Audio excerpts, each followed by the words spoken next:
Okay, this is a shock. Marvel buying Disney. I didn't really do a video on this for a while for a couple of reasons, but this is also a reply, I guess, to Megas X and the person that he also had replied to.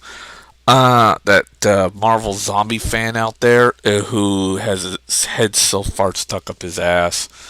This is actually a message to both of you. Look, you're gonna have to understand that there are things that happen behind Marvel's doors where certain things became a complete clusterfuck of disasters. I know you said you liked One More Day and all that Magnus X, but One More Day sucked badly and got fans extremely pissed off. And Michael Skodowski basically had a fight with Quesada over it.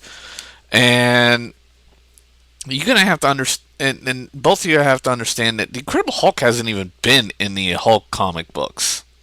I mean, the Hulk hasn't even been in his own freaking comic books for a long ass time. I don't know about recently, but it's a mess. And there's other things, little facts. We all know that Mike Turner was a great, great artist before he, well, perished or died. But what most people don't understand and never really realize about Civil War was there was a big disaster to happen afterwards and even during Civil War.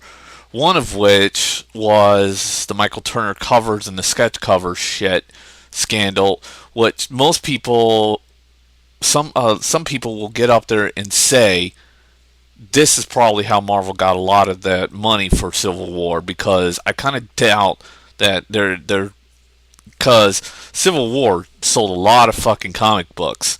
And I'm going to bring up a game, but if you remember Medal of Honor 2, not the special edition, but the preferred or whatever edition, the Prestige edition, in which they had a big fucking visor and a headgear, which was utterly ridiculous. And what did this have to do with Civil War? Well, and no Master Chief helmets in this. But anyways, Civil War. In order for you to get the Michael Turner cover, you had the comic store had to order 1,000 copies of Civil War, and to get the special Mike Turner cover, um, the comic store would have to buy 2,000 or order 2,000 of the same of Civil War, and then they would have, I think, two Mike Turner covers and one sketch cover, and if they had like 8 customers who wanted the special Mike Turner customers, pretty much it would be coming in crates, and then the comic company would be selling its business and going out of business and lose tons, and the guy would be living in a cardboard box. It was a pretty fucking, I'm gonna say this outright, shitty move by Marvel Comics, in my honest opinion. They should have never done that, and Quesada is a complete fucking dick. But then again, Infinite Crisis over DC, the first half of it was great, but the second half of it was utter shit. And you gotta also understand that the X-Men comic books were going down the shitter too. The only thing that was keeping it afloat was the Josh Whedon stories. And Josh Whedon had an interesting saying for his run on X-Men, on Astonishing X-Men. He basically, after he was done with Astonishing X-Men, he described it as hell on earth, and that he would never work for those son of a bitches again, ever. And he would never go back to Marvel Comics, and he wished to God that, and he pretty much hated management out there. Joe Quesada had basically run off a lot of writers and people, which leads into the disaster now. Why there's not very many creative members in Marvel anymore, because Quesada had run them all off, and basically so he can have Mark Miller and Bendis, be the top creators, and it worked. But there's Bendis wrote a lot of comic books, but there's only so much you can do.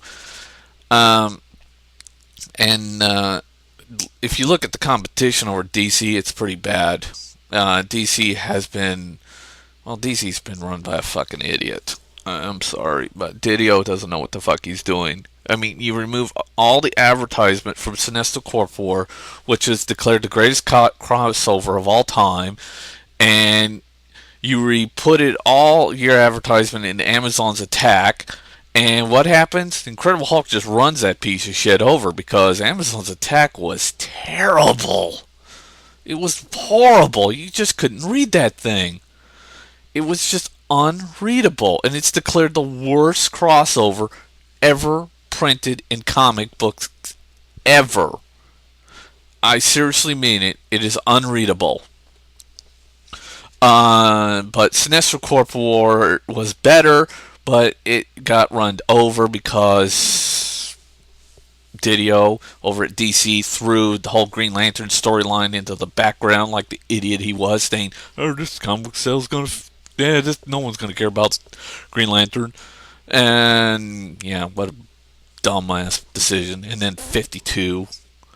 I mean, 52 is great, but Countdown, horrible, and Trinity, fucking horrible. Weekly comic books with 52 different issues. Oh, shit, Stop it, Didio. Stop copying it. Thank God Trinity was the last one. I was so sick of that. Yeah, I love 52, but Countdown and Trinity was just trash. But you gotta understand. But anyways, back to Josh Whedon. When Josh Whedon was running X-Men, it was basically 1 month of Josh Whedon, then no Astonishing X-Men the next month, and then at it again until you basically hit the movie Serenity, in which he went to go do the whole movie Serenity, and then came back, and then the last issue was came out, and then 5 months later the final issue came out, and people were like, "Just end it!" when it finally ended. And pretty much after that, sales plummeted for X-Men. It just plummeted. It was predicted too. I even predicted it and was banned from certain comic book websites when I told them this, and it came true. Only until recently did sales actually start to pick up for the X-Men comic books again. I'm serious, and I just find it all funny. You have to look at this from a far distance. It's the X-Men sales after Astonishing X-Men just plummets to the fucking ground, along with the Spider-Man comic books after that whole One More Day mess.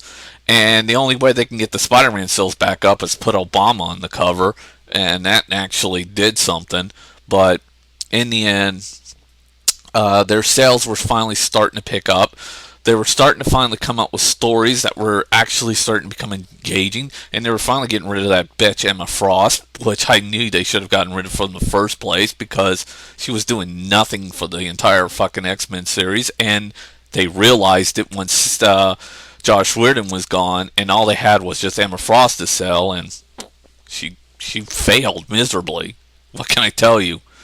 And I'm not going to really care if anybody comes up with any evidence.